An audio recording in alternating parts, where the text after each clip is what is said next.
and I'm lazy. Please don't take a walk with me. I'd rather stay right here at home instead. I want to lie back down in my nice warm bed. My name's Dick, and you're gonna have to carry me.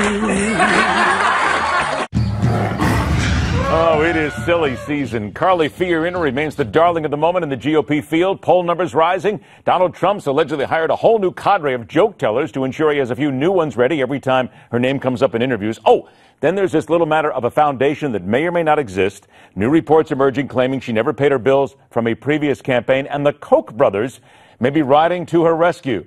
Let us then loose the political animals and deal with the Monday skullduggery on this and a whole lot more. Leading off with the CEO of Christie Strategies, contributor at the Daily Beast, former Deputy Assistant to Vice President Dick Cheney, Ron Christie. Joined by the senior writer for the Weekly Standard, who just a few weeks ago delved into the Clinton machine with his article entitled Carly Fiorina, the Anti-Hillary, Mark Hemingway. Gentlemen, thanks so much for being here. Ron, seeing as you're at the Daily Beast, I'm going to start with you because here we've got an article from the Beast that talks about Carly Fiorina having a Fiorina Foundation that doesn't appear to exist.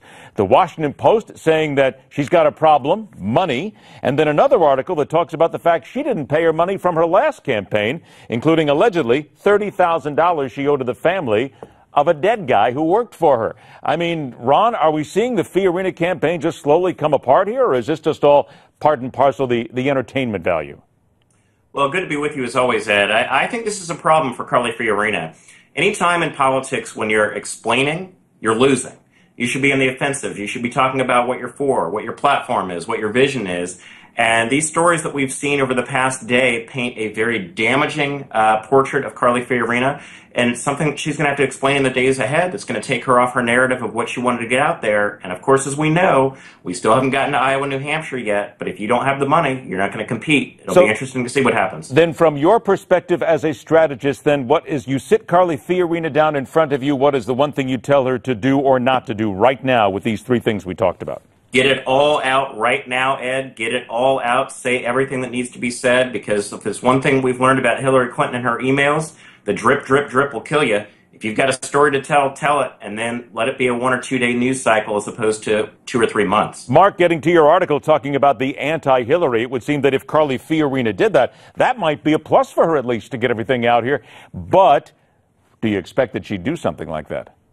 Well, you know, Fiorina has been remarkably canny throughout this campaign. I mean, for somebody who barely has any political experience, she clearly seems to have learned a lot from her first Senate campaign. So hopefully she has the good sense to do that and just get it all out there and talk about it as much as she needs to so it'll go away.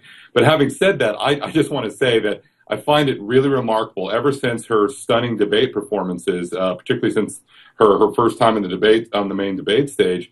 Every article written about Carly Fiorina has just been a straight-up opposition research dump. I mean, they must be terrified of her in Brooklyn, and the other GOP candidates must be running scared from her because there's been almost no favorable media coverage of her. I mean, it's just been digging, and that tells you something, you know. Well, here's something we don't have to dig for. Jeb Bush, a comment he made about the Roseburg, Oregon shooting. This was during a Conservative Leadership Project presidential forum in South Carolina last Friday. I'll bet he'd like to take this one back. Here we go. We're in a difficult time in our country, and I don't think more government is necessarily the answer to this. I think we need to reconnect ourselves with everybody else. It's very sad to see. But I resist the notion, and I had this challenge as governor, because look, stuff happens. There's always a crisis, and the impulse is always to do something, and it's not necessarily the right thing to do. Mark, stuff happens. Those are the two words that are going back and forth here, and he's catching a lot of heat for it. Now, what do you think, as a journalist looking at it? Do you understand what he was trying to say, or again, is it just Jeb Bush not understanding that everything he says will come back to bite him? Yeah, I understand exactly what he was saying.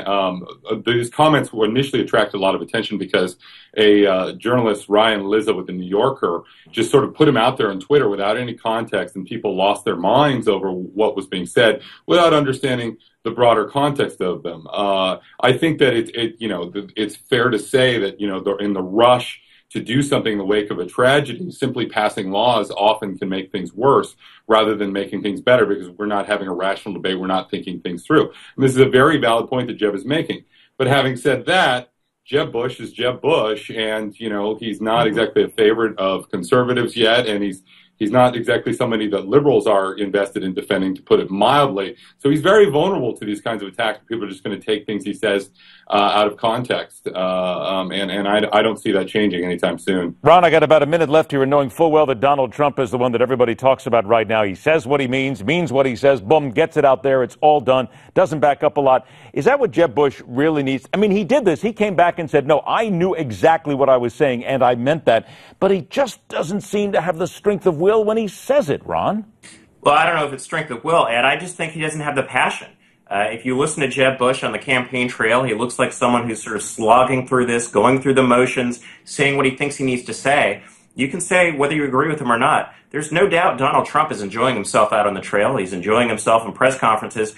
Bush needs to pick up his game. If he wants to be president, he wants to be a viable contender for his party's nomination, he needs to show some fire, some passion, and frankly, a little bit more style than we've seen from him. He just looks flat in everything he does, Ed. I'm going to sit corrected on exactly what you said. Passion and style. Those are the much better words in there, and that's what Jeb Bush has got to get out there, and it just doesn't seem to happen.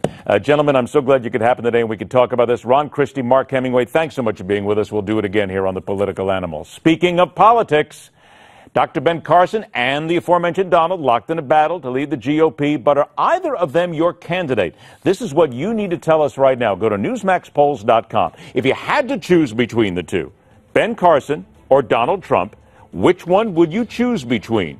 And also don't forget, tell us, who is your choice for the GOP's 2016 nominee? We got a long way to go. It's all fun time. Newsmaxpolls.com. We'll talk about it here. Stay with us. The fastest 60 minutes of news continues.